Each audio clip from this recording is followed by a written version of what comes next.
Bienvenido al Ministerio Óleo de Gozo. Los pastores Alberto y Yariela Caballero te dan la bienvenida. Te invitamos a celebrar las maravillas de nuestro Dios. Únete a nuestra transmisión del servicio dominical. Con ustedes, el pastor Alberto Caballero. La palabra del Señor dice así: después de estas cosas, Pablo salió de Atenas y fue a Corinto. Y halló a un judío llamado Aquila, natural del Ponto, recién venido de Italia con Priscila su mujer, por cuanto Claudio había mandado que todos los judíos saliesen de Roma. Fue a ellos, y como era del mismo oficio, se quedó con ellos y trabajaban juntos, pues el oficio de ellos era hacer tiendas.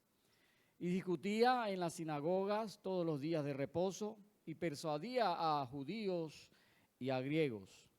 Y cuando Silas y Timoteo vinieron a Macedonia, Pablo estaba entregado por entero a la predicación de la palabra, testificando a los judíos que Jesús era el Cristo.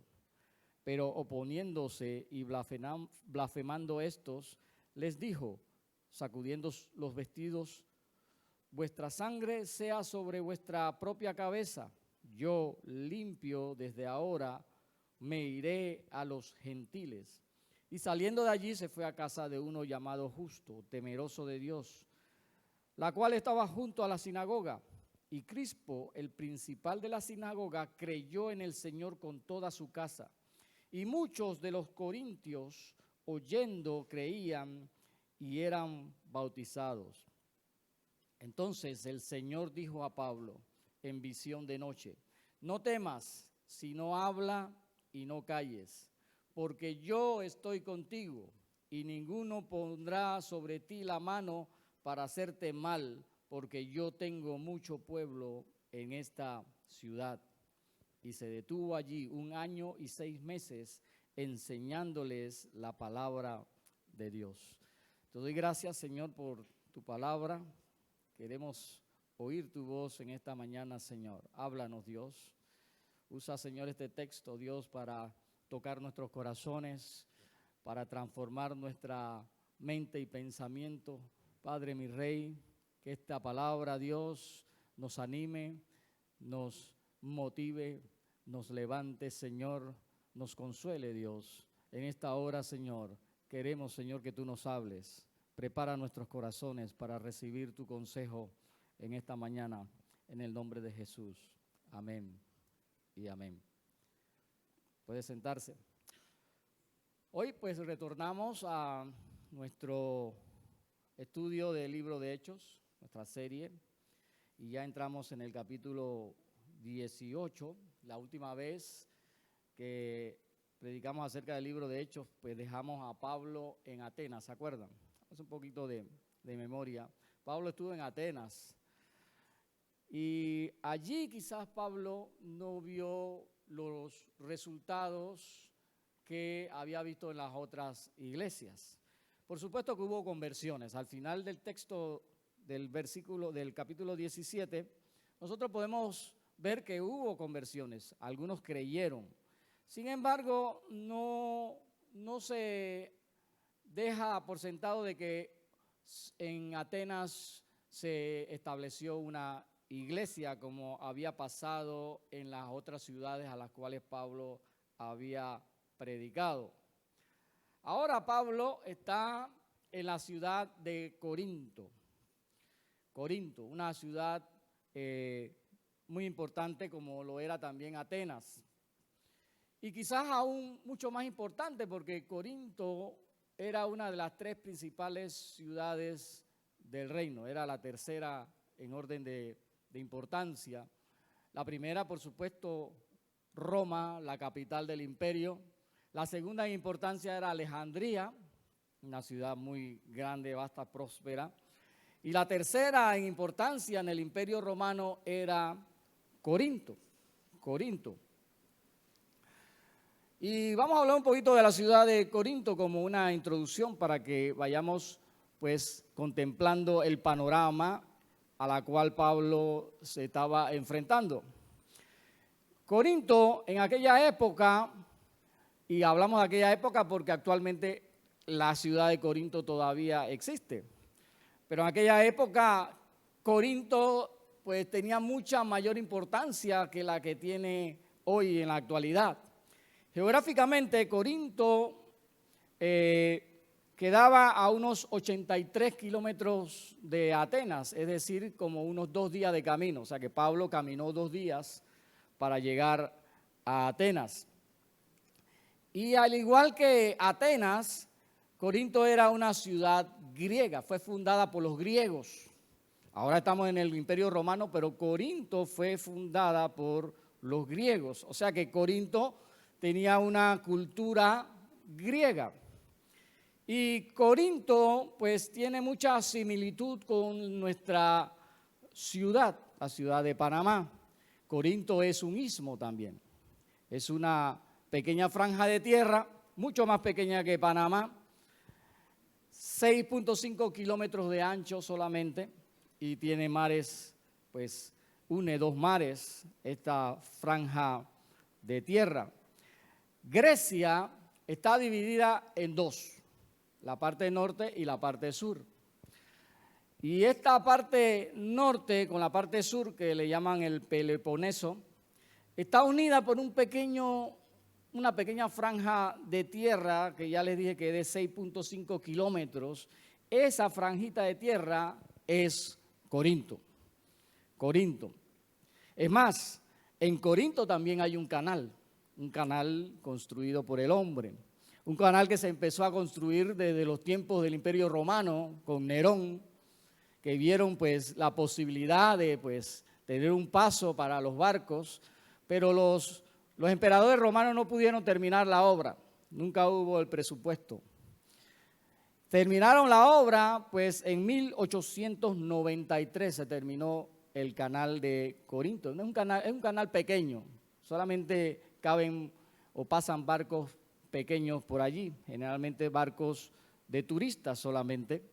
Pero esta pequeña franja o este canal une al mar Egeo con el mar Jónico. O sea que es más o menos parecido a lo que nuestro canal hace. Y en aquel entonces, por su posición estratégica, Corinto era una ciudad de mucha actividad comercial, como lo es Panamá. Porque todo lo que iba desde el sur de Grecia al norte de Grecia tenía que pasar por Corinto. Y lo que venía del norte de Grecia al sur de Grecia tenía que pasar por Corinto. O sea que Corinto era una ciudad de mucha actividad comercial. Y por ser una ciudad de comercio, de mucha actividad comercial, Corinto era una ciudad muy próspera, muy próspera. Y al igual que nuestra ciudad, Corinto tenía puertos en ambas costas. Tenía puertos en el mar Egeo y puertos en el mar Jónico. Así que Corinto se convertía en una ciudad muy visitada por gente que venía de otros lugares en barco, que atracaban en un lado o atracaban en el otro lado y se quedaban en Corinto. Había muchos marineros que se quedaban y se hospedaban en Corinto por muchos días, por temporadas. Sin embargo, y nosotros debemos imaginarnos este tipo de ciudad en la actualidad, cómo son estas ciudades en donde llega mucha gente, en donde hay muy poco espacio y hay una gran cantidad de gente. En Corinto se calcula que habían unas 200,000 personas viviendo en ese pedacito de tierra. Y ciudades como esta, pequeñas, prósperas y con mucha actividad comercial y con mucho movimiento de visitantes, generalmente son llevadas ¿a qué? A la corrupción. Son ciudades que son impulsadas hacia la corrupción, hacia los vicios y hacia la inmoralidad. Esa es la realidad que nosotros vivimos y que se da en este tipo de ciudades. Y Corinto, pues no fue la excepción a esta regla. En la misma proporción que nosotros vimos a Atenas en cuanto a su dedicación a la intelectualidad, en la misma proporción Corinto se dedicaba a la pornografía, a la prostitución y a la inmoralidad. En los tiempos de Pablo, Corinto o Corintio, el gentilicio a los que vivían en Corinto le llamaban corintios. Pues Corintio, además de que era el gentilicio de los que vivían en Corintio, también era un término que significaba inmoral. O sea, si usted le llamaba a una persona, tú eres un corinto o un corintio, le estaba diciendo tú eres un inmoral. Eso. Y si le llamabas a una mujer, tú eres una corintia, era sinónimo de prostituta. Esa era lo que se conocía, la palabra corintio, como se utilizaba. También fue popular en aquellos tiempos el verbo o la acción corintianizar. Ya usted se imagina qué significa corintianizar. Corintianizar es vivir o practicar una vida inmoral. Eso era lo que significaba esta palabra. Corintio, por lo tanto, era una ciudad del pecado. Igual que como muchas ciudades en la actualidad se conocen como ciudades de pecado. Ciudades como, por ejemplo, Las Vegas, la ciudad del pecado, Ámsterdam, Nueva Orleans, Río de Janeiro en carnavales, Las Tablas en carnavales, podríamos decir también, ¿verdad? Corintio, además de ser una ciudad de pecado, de inmoralidad, Corintio también era el centro de adoración de una diosa, la diosa Afrodita. Y tenía un templo en Corinto que estaba ubicado en un lugar llamado Acrópolis. Allí se adoraba a la diosa Afrodita, diosa de la sensualidad, diosa de la sexualidad. Y allí en ese templo trabajaban 1000 prostitutas que servían en el templo, pero también hacían sus servicios sexuales en ese lugar como parte del rito o de las ceremonias o de las fiestas a la diosa Afrodita. De Afrodita nosotros conocemos el término afrodisíaco. ¿Saben lo que es un afrodisíaco? El afrodisíaco no viene de África o de los afroamericanos, viene de Afrodita, la palabra afrodisíaco. Y allí pues se adoraba a esta diosa igual que otros dioses como al dios Poseidón, que también había un templo en ese lugar, el dios del mar. También había imágenes en las plazas y en el mercado, imágenes a Zeus, a Apolos, a Hermes y todos estos dioses griegos. Por lo tanto, Corinto era un lugar donde reinaba por un lado la inmoralidad, por ser una ciudad de paso, una ciudad de tránsito, y también por ser una ciudad de mucho comercio y mucha prosperidad. Los habitantes de Corinto eran conocidos como gente muy orgullosa, y en la carta de Pablo nosotros podemos ver cómo Pablo batallaba mucho con esa actitud orgullosa de los hermanos de la iglesia. Y además de inmoral, orgullosa, era una ciudad idólatra. Pablo, esta es la ciudad a la cual Pablo se enfrenta. Y en sus cartas a los Corintios, en el capítulo 2, verso 3, nosotros vemos cómo Pablo manifiesta que cuando él llega a la ciudad de Corinto, él se sintió pues impresionado por la ciudad. Era una ciudad intimidadora, intimidante, y él se sintió débil y temeroso, dice el verso, y estuve entre vosotros con debilidad y mucho temor y temblor. Y también en sus cartas a los Corintios nosotros podemos notar cómo Pablo tiene que luchar a través de sus exhortaciones con la influencia de una ciudad altamente inmoral, orgullosa, idólatra, porque los miembros de la iglesia de Corinto, ¿de dónde salieron? De Corinto. Así que ellos venían de ese estilo de vida. Y Pablo tuvo que batallar en la iglesia con ese estilo, que ese estilo de vida no se volviera nuevamente a los hermanos, porque había una influencia en Corinto hacia la iglesia de que estos males de la ciudad entraran a la iglesia.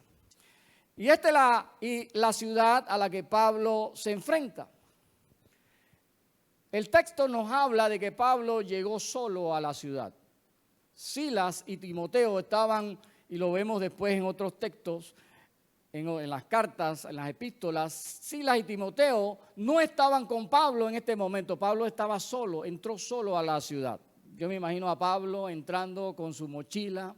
Bueno, no sé si en ese tiempo había mochila. Entrando con su mochilita y viendo esta gran ciudad de pecado, él solo, sin conocer a nadie en esa ciudad. Y Silas y Timoteo estaban pues en Tesalónica y estaban en Filipos. Y Pablo entró solo a la ciudad. Y un estudio profundo pues de las epístolas y del texto también nos revela de que Pablo no solamente estaba solo, sino que Pablo ya estaba escaso de recursos económicos. En otra palabra, en buen panameño, Pablo estaba limpio. Yo no sé si usted se ha encontrado un momento en donde usted está solo y limpio. ¿Cuántos han estado así en un momento de su vida? Solo y limpio. Y no conoce a nadie, ¿sí? No conoce a nadie. Así estaba Pablo cuando entró a Corinto. No conocía a nadie, solo y en la lipidia. Así que nosotros, pues entendiendo y conociendo cómo era Pablo, Pablo era un hombre tenaz, era un hombre duro. Y además era un hombre trabajador, era valiente, nada lo amedrentaba, nada lo hacía atemorizar. Era un hombre de fe y de confianza en Dios. Era un hombre que era llevado y guiado por el Espíritu Santo. Él estaba confiado en que el Espíritu Santo preparaba todo delante de él. Él avanzaba, él sabía que el Espíritu Santo, Dios, por medio de su Espíritu, preparaba el camino para la administración o su ministerio. Y él simplemente hacía lo que Dios le había mandado hacer. Su misión fluía naturalmente. Así que cuando Pablo llega a esta ciudad, pues la ciudad es intimidante, es una ciudad difícil. Llega sin conocer a nadie, llega con pocos recursos. Así que Pablo, pues conociendo que era tenaz, pues yo sé que Pablo siguió adelante. ¿Cuánto creen eso? Pablo siguió adelante, Pablo no dio media vuelta y se fue. Pablo entró a la ciudad. Pablo sabía a qué Dios él estaba sirviendo. Pablo sabía que Dios le abría camino, que Dios era el que le proveía de todo, que Dios es poderoso y ese es el Dios al cual usted y yo servimos. ¿Cuántos dicen amén?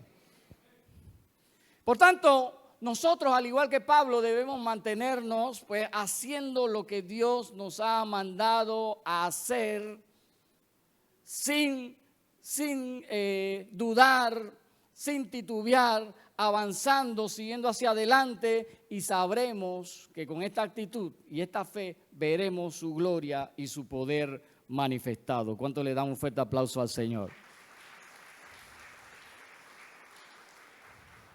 Y entramos en materia.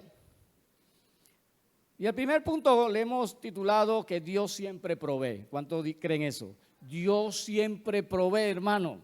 Dios siempre provee. El verso 2 nos dice que Pablo, al llegar a Corinto, encontró a un hombre judío llamado Aquila, y a su esposa llamada Priscila.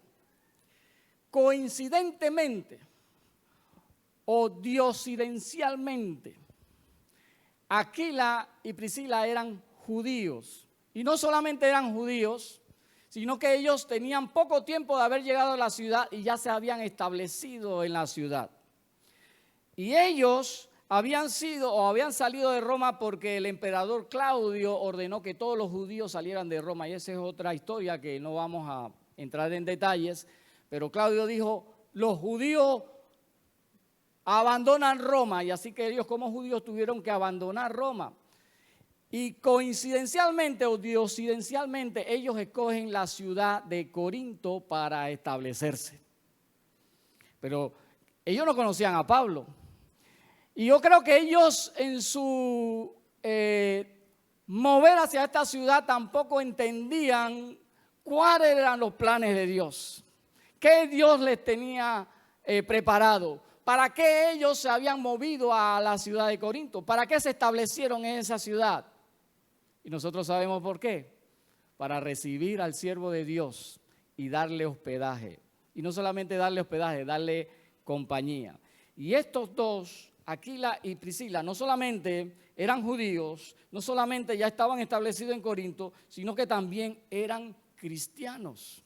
Ellos habían conocido al Señor en Roma quizás, pero los dos eran cristianos y coincidencialmente los dos eran apasionados por ganar almas, como Pablo. Y coincidencialmente el texto nos dice que ellos se dedicaban al mismo oficio que Pablo se dedicaba, que era el de confeccionar tiendas de campaña. Ese era el oficio de Pablo. Así que Pablo, pues, encuentra que Dios, pues, nuevamente le abre camino. Nuevamente Dios prepara todo lo que él necesita delante de él. Pablo se hospeda en su casa, trabajan juntos para obtener. ¿Qué le faltaba a Pablo? Pablo le faltaba platita, así que Pablo encuentra casa, encuentra compañía y encuentra trabajo. Todo lo que necesitaba Pablo lo encontró en un solo día. Pablo ya no estaba solo, y eso es muy importante porque Dios desde el principio, Dios sí estableció algo: no es bueno que el hombre esté solo. Y no era bueno que Pablo estuviese solo. Así que Dios, pues en su sabiduría y en sus planes, pues prepara compañía para Pablo, para que Pablo no esté solo. Y una compañía ideal, porque desde este momento Aquila y Priscila se convierten en parte del equipo misionero de Pablo. Estos dos hermanitos, estos dos cristianos estaban llenos del Espíritu Santo, eran fogosos y tenían una pasión por las misiones. Así que Pablo se encontró, como quien dice, encontró lo que estaba buscando.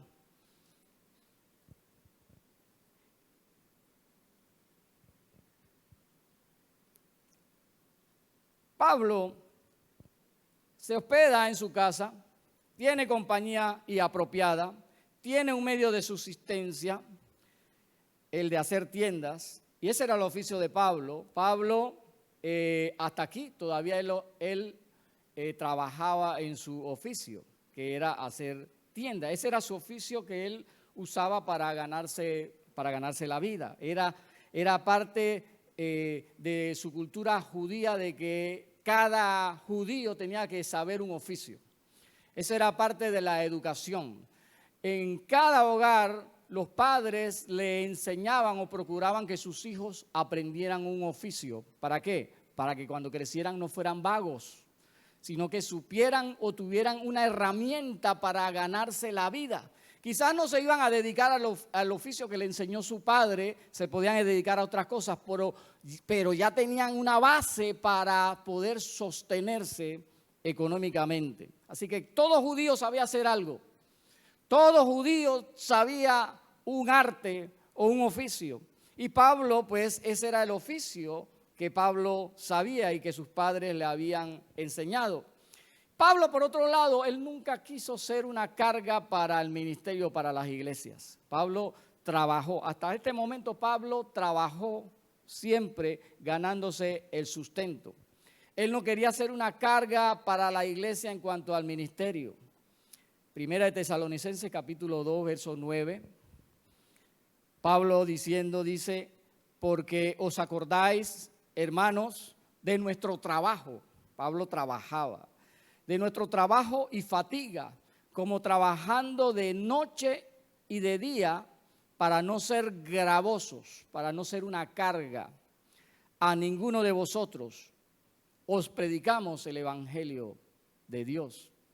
Pablo en otros textos, él habla de que al igual que los otros apóstoles, él tenía derecho como ministro y apóstol del Señor de que la iglesia lo sustentase económicamente y él se dedicara solamente a predicar y enseñar la palabra del Señor. Sin embargo, Pablo no usó su derecho como ministro o como apóstol del Señor, sino que Pablo trabajó para sostenerse económicamente.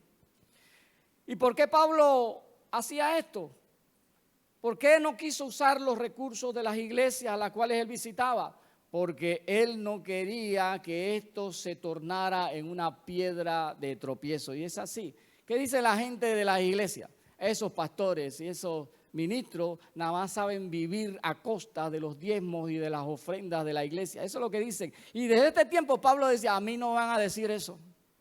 Yo voy a trabajar, yo me voy a sustentar. La iglesia no me tiene que dar nada. Yo voy a trabajar y ver cómo me sustento yo mismo para que no sea piedra de tropiezo. Pablo se cuidaba mucho de no hacer tropezar a nadie. Recordemos cuando Pablo circuncidó a Timoteo, ya eso fue un sermón pasado. Pablo quitaba toda piedra de tropiezo con que alguien pudiera tropezar en la fe. Así que él trabajaba para ganar su sustento y también trabajaba luego predicando y enseñando el evangelio de Cristo. Pablo parecía incansable, trabajaba de día y de noche, trabajaba para ganar su dinero y trabajaba también para establecer las iglesias. Estando Pablo en sus tareas, como secularmente trabajando en las tiendas y también ministerialmente predicando el evangelio, entonces llegaron Silas y Timoteo, que venían ¿de a dónde? Venían de Tesalónica y de Filipos. Llegaron, nos dice el verso, que ellos llegaron cuando Pablo estaba ya en Corinto. Y en la carta a los filipenses, el libro de Hechos tiene que ser complementado con lo que dicen las cartas o las epístolas para saber qué sucedía en medio de cada cosa. Y Pablo y Silas y Timoteo llegaron de Filipos, de la iglesia de Filipos. Y en la carta a los filipenses nosotros podemos entender qué es lo que hacía la iglesia de Filipos en el ministerio de Pablo. ¿Por qué Silas y Timoteo se fueron a Filipos? ¿Por qué ellos vienen de allá? Filipenses capítulo 4, verso 15 nos los dice. Y sabéis también vosotros, oh filipenses, que al principio de la predicación del evangelio, cuando partí de Macedonia, ninguna iglesia participó conmigo. O sea, ninguna iglesia me apoyó económicamente, ninguna iglesia. Y dice, en razón de dar y recibir, sino vosotros solos.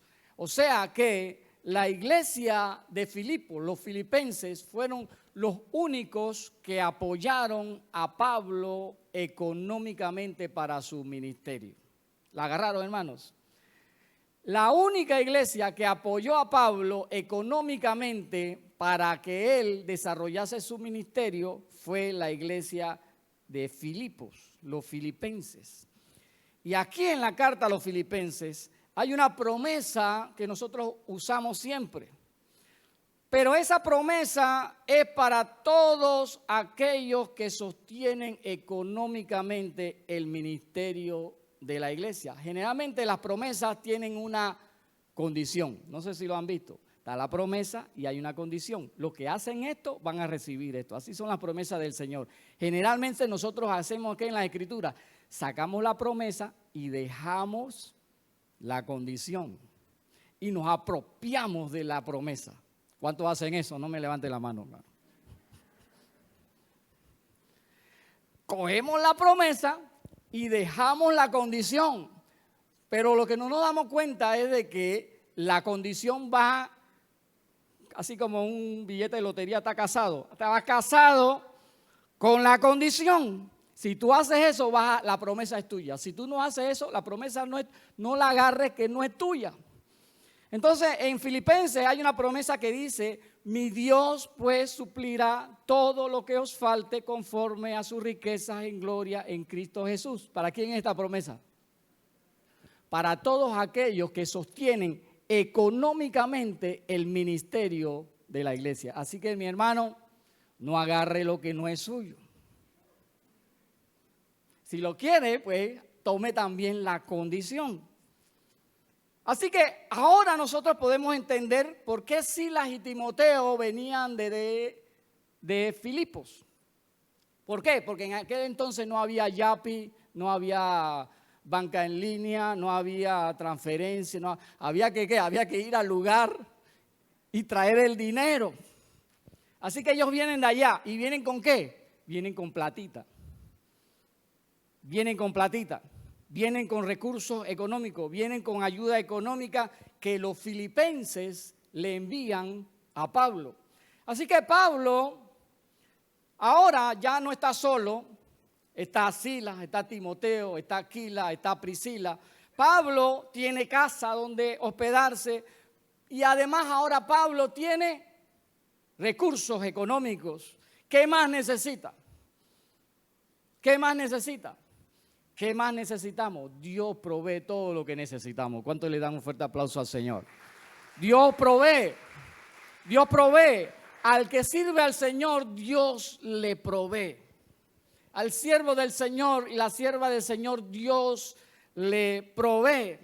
El salmista decía, no he visto justo desamparado ni su descendencia que mendigue pan. Si tú eres un siervo del Señor, si tú eres uno que sirve a Dios, Dios va a proveer para tu vida. Lo segundo que podemos sacar de este texto es que todo siervo de Dios puede sufrir agotamiento y temor también. Todos podemos cansarnos y agotarnos en un momento dado. Algunos dicen amén. ¿Quién no se ha cansado nunca? ¿Quién nunca se ha agotado? Y todos también podemos tener temor. Todos tenemos temor en algún momento de nuestra vida. Ahora, eso no deja atrás de que hay algunos que nacieron cansados. Ese es otro cuento. Hay unos que están cansados toda su vida, toda la vida están cansados. Pero el siervo de Dios puede sufrir agotamiento. Pablo era como incansable. Trabajaba en su trabajo secular y trabajaba en el ministerio de la iglesia. Pablo trabajaba de día y de noche. Pablo trabajó incansablemente en la iglesia de Corinto. El texto al final nos dice que Pablo, ¿cuánto tiempo se quedó? 1 año y 6 meses en Corinto. Alguien dirá, pero se quedó poquito tiempo, pero no todas. Esta fue una de las iglesias en que más tiempo se quedó. ¿Por qué se quedó tanto tiempo? Primero por la característica de la ciudad, la atmósfera de la ciudad. Había que preparar a los servidores de la iglesia, había que adoctrinarlos, había que enseñarles, había que equiparlos, había que preparar a los líderes, había que establecer una iglesia. 1 año y medio para hacer eso, Pablo se tomó en Corinto para que esto se diera a cabo. Y algunos dirán, poco tiempo, pastor, si un instituto bíblico, ¿cuánto no demora? ¿Cómo que en 1 año y medio preparó a un siervo que se encargaba de la iglesia? Pues sí, así hacía Pablo. ¿Por qué? Porque la iglesia en aquel entonces se reunía todos los días. El libro de Hechos nos dice que cada día el Señor añadía a la iglesia a los que habían de ser salvos. No lo añadía el domingo, lo añadía todos los días. Todos los días la iglesia se reunía. Así que Pablo tenía todos los días, ¿para qué? Para enseñar, adoctrinar y preparar a los siervos de Dios para que se encargaran de la iglesia. Así que 1 año y medio les tomó. Yo hice una matemática rápida. Si a Pablo le tomó 1 año y medio para formar a un servidor, usted quiere ser formado como servidor y usted viene solamente los domingos, fielmente los domingos, a usted le va a tomar 10 años lo que le tomó a Corinto 1 año y medio. Si viene fielmente todos los domingos, 10 años. ¿Qué de los que vienen una vez al mes? Si usted viene una vez al mes a la iglesia, que es la tónica de esta pospandemia, una vez al mes, le va a tomar nada más y nada menos que 10 años. Perdón, le va a tomar 45 años. Y si viene un mes sí y un mes no, le va a tomar 90 años. Así que usted haga su matemática de acuerdo a su asistencia a la iglesia. Haga su matemática. Si yo vengo una vez al mes, ¿cuánto tiempo me va a hacer tomar de forma? 10 años. Perdón, 45 años. Así que usted proyéctese 45 años. En 45 años yo voy a estar listo para ser un líder o servidor del Señor. Usted decide cuánto va a demorar su curso. Y si usted viene una vez por semana, le va a tomar 10 años. Así que usted prepare su currículum académico y usted se prepara para saber cuánto tiempo va a ser preparado. Pablo demoró 1 año y 6 meses en Corinto trabajando de manera continua con estos hermanos. Por supuesto que en un momento dado Pablo se iba a agotar.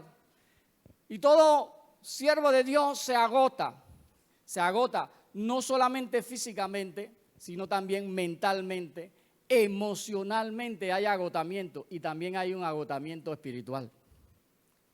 Pablo dice el verso 5 que cuando Silas y Timoteo llegaron, él se dedicó completamente. Ya Pablo ya no tenía que trabajar, ya había recursos económicos, así que Pablo suelta su oficio laboral y toma todo el tiempo para dedicarse a enseñar la palabra del Señor. Ya no tenía que dedicarse a confeccionar tiendas. Ya Silas y Timoteo trajeron recursos económicos, por cuanto ahora se dedica a predicar y a enseñar. Los días de reposo, Pablo, ¿dónde iba? A la sinagoga. ¿Se acuerdan? Ese era el método de Pablo. A la sinagoga. ¿A predicarle a quiénes? A sus hermanos judíos y a los gentiles piadosos. Allí les predicaba los sábados, el sabbat, a los judíos. Y los días de semana se iba a las plazas a predicarle a los no judíos. Los días de semana. Esa era su logística. Pablo, el verso 6, cuando predica en las sinagogas, inmediatamente pasa lo que ha pasado siempre. Encuentra oposición. Oposición por parte de sus hermanos judíos. Ya esto había pasado una y otra vez en todas las ciudades que él había ido. Unos creen, como habíamos predicado, unos creen y otros se oponen. Unos creen y otros se oponen. Unos se unen a la iglesia, otros se oponen a la iglesia. Pero Pablo esta vez hace algo que no hizo antes. Pablo les dijo sacudiéndose los vestidos, que era una forma de decir como que me lavo las manos. ¿Se acuerdan cuando Jesús mandó a los 70 de dos en dos y le dijo cuando entran a una casa y lo reciban bien? Si no lo reciben, se sacuden la sandalia diciendo, bueno, ya te prediqué el evangelio. Ya tú sabes cómo es la cosa. Ahora tu vida depende de ti. Eso es lo que Pablo le está diciendo. Dice, sacudiéndose los vestidos, Pablo le dijo, vuestra sangre sea sobre vuestra propia cabeza. Yo limpio, desde ahora me iré a los gentiles. O sea que Pablo le dice, ya yo no les voy a predicar más, ya ustedes saben, ya yo les he predicado. Ustedes ya saben el evangelio, no quieren creer, ahora ustedes son los responsables de su propia vida. Ya yo no soy responsable, ya yo hice mi trabajo. Pablo, en otras palabras, les está diciendo, ustedes ya oyeron la verdad, ya no hay excusa, ya son responsables de su muerte eterna. Eso es lo que Pablo le está diciendo.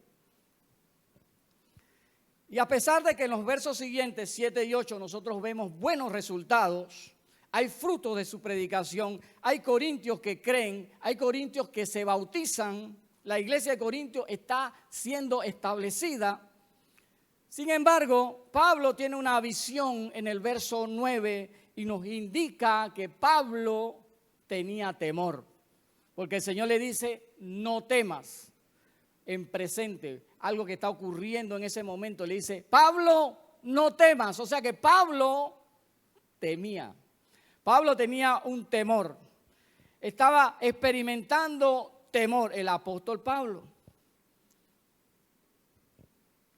Y para entender por qué el apóstol Pablo estaba temeroso, quizás debemos hacer un resumen de todo lo que Pablo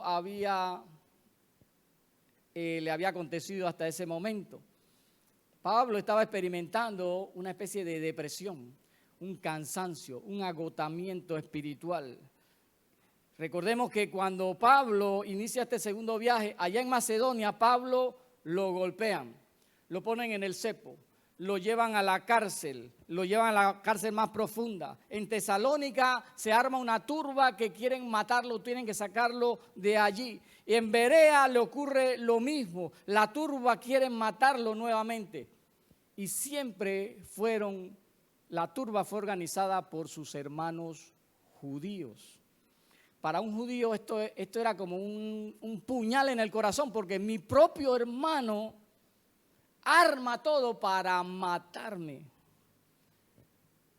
Siempre fueron sus hermanos judíos. Y recordemos que allá en Listra, en el primer viaje, sus hermanos judíos lo apedrearon hasta dejarlo casi muerto.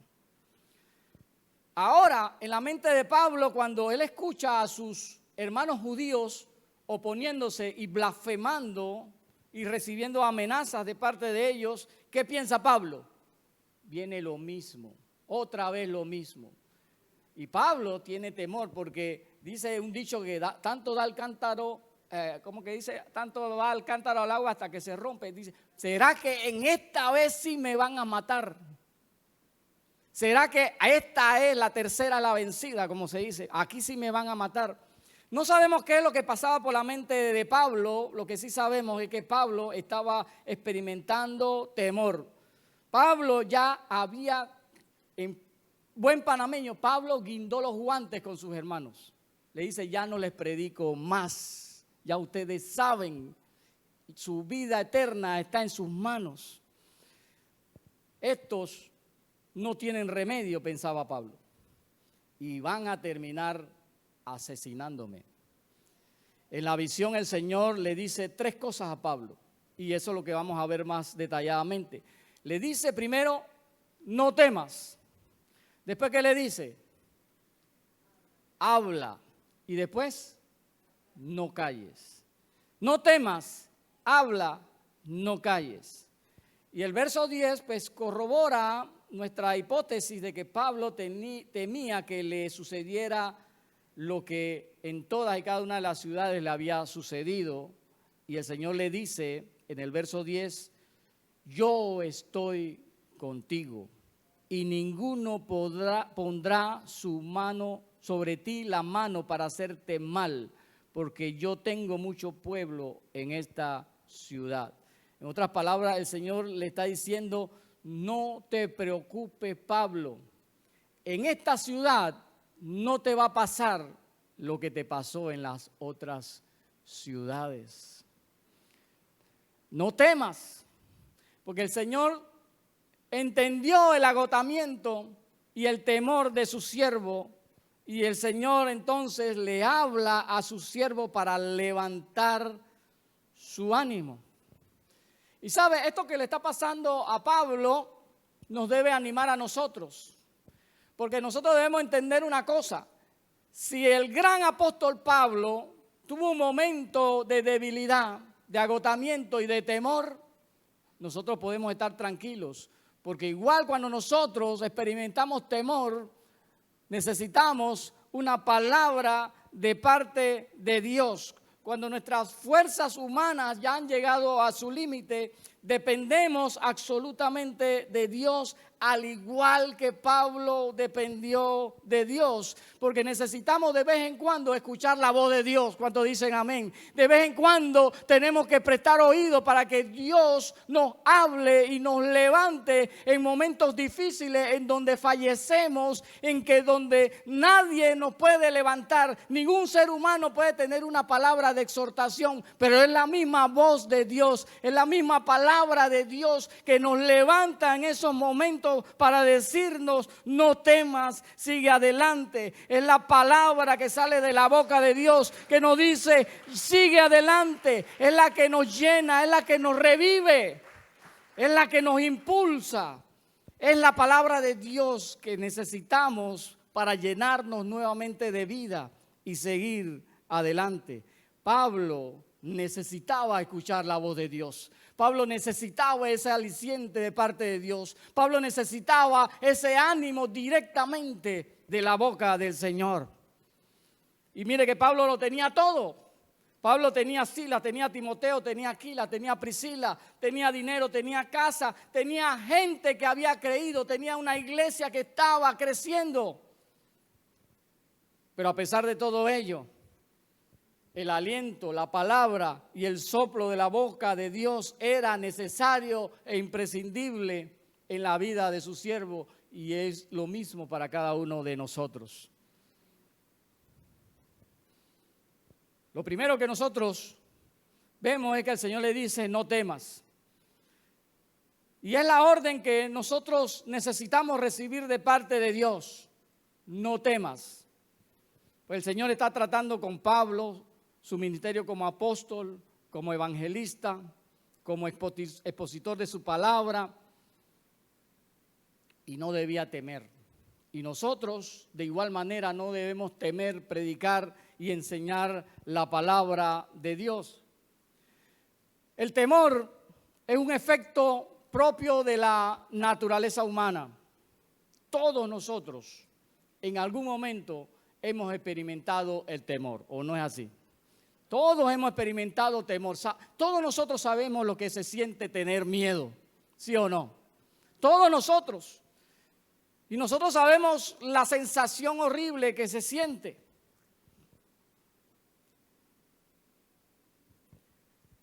Pero el temor en el ministerio puede paralizarnos e impedir que funcionemos debidamente. El ministerio, en cuanto a las cosas de Dios, puede afectar nuestra labor y nuestra misión como parte que somos del cuerpo de Cristo. Es decir, si tenemos temor y no funcionamos bien, entonces el cuerpo de Cristo hay una parte que no está funcionando bien porque está paralizada, está afectada por el temor. Y nosotros debemos reconocer que vivimos en una generación que le ha dado la espalda a Dios. ¿Amén o no amén? Vivimos en un mundo incrédulo. Vivimos en un mundo blasfemo, en un mundo violento, en un mundo corrupto. Y predicar el evangelio de Cristo mete miedo, ¿sí o no? Mete miedo, mete miedo. Claro que mete miedo. Sin embargo, Dios nos ha dado el privilegio de ser luz, de ser sal, de ser voceros, de ser embajadores de su reino en esta tierra. ¿Cuántos dicen amén? Y no es algo que nos hemos ganado, no es algo que nosotros hemos comprado, no es algo que nos hemos adquirido, es algo que Dios nos los dio. Dios nos los dio. Y junto con todo esto nos dio la unción de su espíritu.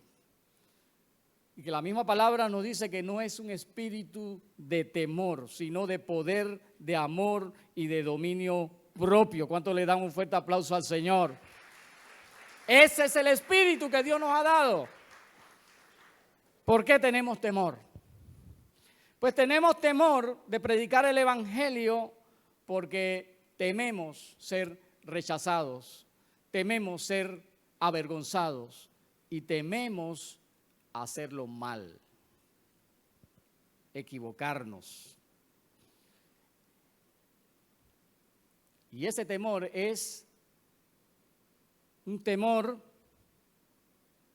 de algo que nos imaginamos que puede suceder. Le tememos a algo que no ha sucedido.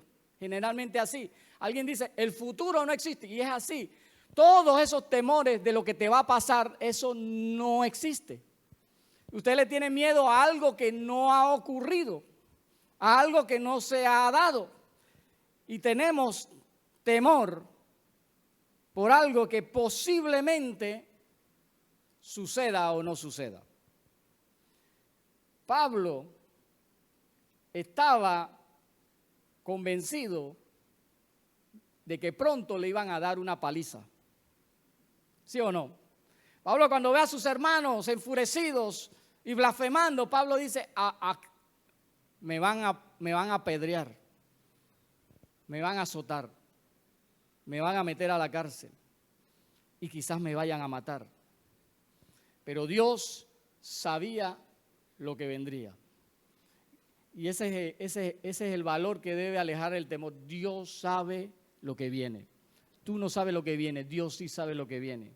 Pablo se imaginaba lo que vendría, pero Dios sí sabía lo que vendría. ¿Y qué vendría? Un gran avivamiento, un crecimiento de la iglesia y mucho trabajo ministerial que hacer. Eso es lo que Dios sabía que vendría, pero Pablo no.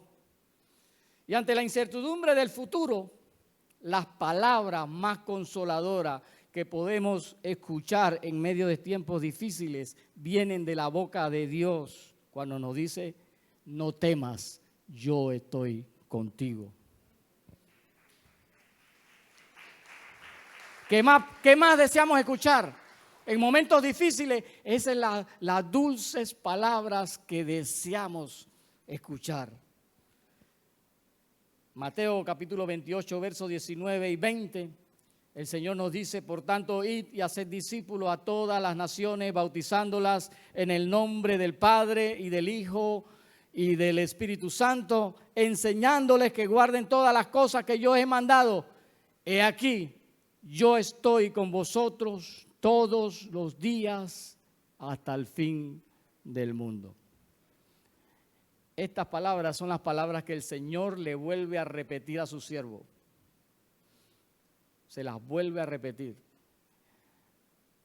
Y usted dirá, pero ese es algo que ya debemos sabernos, pero muchas veces debemos escucharlo una y otra vez para llenarnos de valor. Pablo también recibe otra orden. Lo segundo que le dice es, habla. Habla. Habla, Pablo. ¿Y qué habla qué? La palabra de Dios. La palabra de Dios. Eso es lo que tenía que hablar Pablo. Y cuando nosotros hablamos la palabra de Dios, hablamos y comunicamos la verdad de Dios. ¿Sabe? Muchos predicadores han dejado de hablar la palabra de Dios. Y cuando el Señor le dice, Pablo, habla, le está diciendo, habla la palabra, no hables tonterías, habla la palabra, no estés echando cuento y cuento, habla la palabra. Que la palabra del Señor es la verdad de Dios. Y muchos han querido mejor agradar a los hombres que agradar a Dios. Y para agradar a los hombres, le comunican a los hombres lo que los hombres quieren oír y no lo que el Señor le quiere comunicar.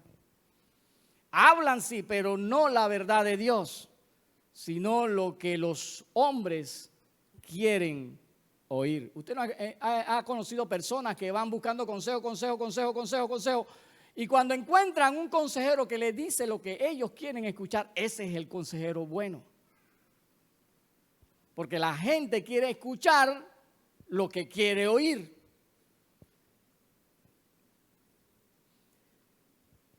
Gálatas 1:10 dice el mismo Pablo, pues busco ahora el favor de los hombres o el favor de Dios, se pregunta Pablo. O trato de agradar a los hombres, Pues si todavía agradar a los hombres, no seré siervo de Dios. Eso quiere decir que todo aquel que quiere agradar a los hombres se incapacita para ser siervo de Dios.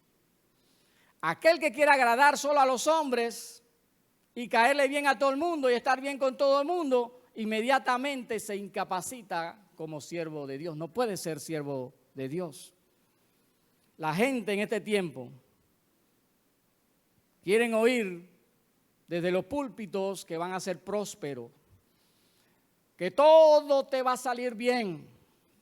Quieren oír que el predicador les diga, sigue como estás, que te vas por buen camino.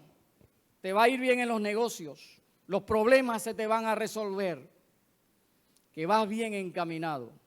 La gente viene a las iglesias a oír solamente a un motivador, alguien que le diga, sigue así que tú puedes lograrlo. Y eso es lo que hacen los motivadores, sigue así, tratan de sacar lo mejor de la gente. Y la gente muchas veces lo que quiere es eso, que le levanten el ego, explotar al máximo sus capacidades. Han cambiado la verdad de Dios por la mentira. Porque ¿sabe algo? La mentira cómo entretiene. La gente sale entretenida de las iglesias. Salen con una sonrisa de oreja a oreja. Salen con nuevos chistes para compartir. Nadie quiere oír palabra hoy en día de santidad, de consagración, de que te tienes que entregar a Cristo, de que te tienes que entregar 100% a Dios, de que tienes que vivir una vida apartada del pecado, de vivir una vida de servicio a Dios y de servicio al prójimo. La gente no quiere oír eso. Por medio de la palabra de Dios, de su verdad, es el único medio por el cual podemos ser santificados por Dios. El Señor Jesucristo en Juan capítulo 17, verso 17, orando al Padre dijo, santifícalos en tu verdad. Tu palabra es verdad. ¿Dónde podemos ser santificados? En su verdad. No en la verdad del hombre, en la verdad de Dios. Es la verdad de Dios que te hace santo, que te santifica. Hebreos capítulo 12, verso 14 dice que sin santidad nadie verá al Señor. Y es por eso que el Señor le está diciendo a Pablo, habla Pablo, habla la verdad, habla mi palabra, aunque incomode, aunque tus hermanos se enfurezcan, aunque tus hermanos se incomoden, habla sin temor porque yo estoy contigo y nadie te va a hacer daño. El mismo Pablo luego escribe a los Corintios y le dice en el capítulo 2, verso 3 de 1 Corintios, estuve con vosotros con debilidad y mucho temor y temblor, y mi palabra y mi predicación fue con palabras, ni mi predicación fue con palabras persuasivas de humana sabiduría, sino con demostración del Espíritu y de poder. Para que vuestra fe no esté fundada en la sabiduría de los hombres, sino en el poder de Dios. La palabra misma dice que es como espada cortante de dos filos que penetra. Así es la verdad de Dios. La verdad de Dios penetra hasta las profundidades de nuestro ser y nos revela exactamente lo que somos nosotros. No hay otro medio, hermano. No hay psicólogo que te siente a hacer una retrospección de tu vida. No hay ningún curso ni nada que te pueda hacer entender lo que tú eres en tus profundidades. Solamente la palabra de Dios puede revelarte quién eres tú y en qué condición te encuentras. ¿Y para qué hace esto la palabra? Para que podamos ser corregidos, restaurados y transformados en la imagen perfecta de Cristo nuestro Señor. No hay otra forma, hermanos, no hay otra forma. Necesitamos entonces la palabra de verdad. Necesitamos que el Señor nos hable con la verdad, aunque nos duela, porque no hay otra forma en que podamos ser cambiados y transformados, solo por la palabra de verdad. La última orden, la tercera, dice: no calles. Y tiene que ver con hablar la verdad de Dios en el momento correcto, en el lugar correcto y a la persona correcta. ¿Ven? Tres cosas que tienen que coincidir. No calles cuando sea el lugar correcto, a la persona correcta y en el tiempo correcto. Hay una precisión allí. Porque una cosa que debemos entender nosotros es que como seres humanos, nosotros no somos capaces de poder ver el corazón de la gente. Eso es lo que el Señor le decía al profeta.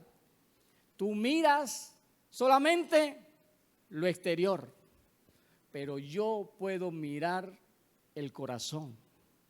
El único que puede ver el corazón de una persona es Dios. Nosotros vemos solamente lo que nuestros ojos naturales alcanzan a ver.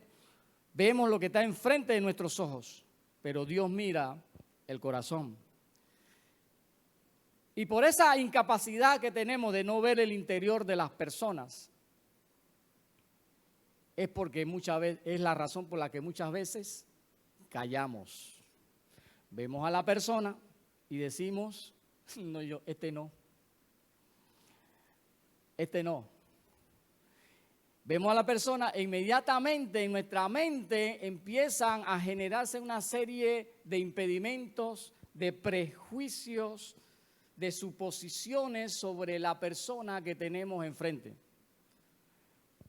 O decimos: este no es el momento para ello. Lo decimos. ¿Por qué? De acuerdo a lo que nosotros vemos con nuestros ojos. Pero ¿quién mira el corazón de esa persona? Dios. ¿Sabe? La gente es experta en ocultar bien sus sufrimientos. Rara vez usted ve a alguien que sufre por dentro llorando o manifestando: estoy sufriendo por dentro. ¿Usted ha visto gente así? Rara vez. Muchos están sonriendo por fuera, son chistosos y hasta se burlan de lo que usted está diciendo, simplemente para ser el centro de atracción, porque necesitan ser el centro de atracción por lo que están pasando en esos momentos. Están vacíos, hambrientos de amor. Desean sin expresarlo y hasta a veces sin reconocerlo, que necesitan una palabra que los confronte con su estado o la situación interna, el estado de su alma. Tienen preguntas de la vida que quisiera que alguien les respondiera, pero no las manifiestan. Sufren y necesitan consuelo. Sufren en silencio. Están perdidos y necesitan dirección. Es por ello que no debemos callar. Cuando el Espíritu nos dice: habla, hay que hablar. Cuando el Espíritu te dice: habla, y tú ves a la persona y tú dices: como que no es el momento, habla. Te dice el Espíritu: habla, porque Dios ve el corazón. Dios ve lo que tú no puedes ver. Hay que hablar, porque solamente el Espíritu escudriña los corazones, no nosotros. No callar significa que nuestra responsabilidad es esparcir la semilla. ¿Sabe? Así hace el sembrador. El sembrador, ¿cuál es su trabajo? Esparcir la semilla. Él no se preocupa de que qué le está pasando a la semilla. Él esparce la semilla y espera. Ese es nuestro trabajo, esparza la semilla. La palabra misma nos dice: yo planté, Apolo regó, pero el crecimiento lo da Dios. Usted riegue la semilla, Dios se encarga de esa persona, de su semilla, porque la semilla es de Dios, de su semilla que usted ha plantado, Dios se encargará de lo que suceda con esa persona. Nosotros debemos cumplir nuestro trabajo, sembrar la semilla. Las instrucciones que recibió Pablo son las mismas que el Señor nos está dando en este día. No temas, iglesia. Habla, iglesia. No calles, iglesia. ¿Ya conoces nuestro canal ODGTV? Accesa ya al link en la bio de Instagram y mantente en contacto con una palabra de gozo y alegría para tu vida. No te pierdas este viernes a las 7:30 de la noche y el domingo a las 10 de la mañana. Estaremos en vivo. Que Dios te bendiga. Mi casa es tu casa, todo lo que tengo es tuyo, aquí en la tierra.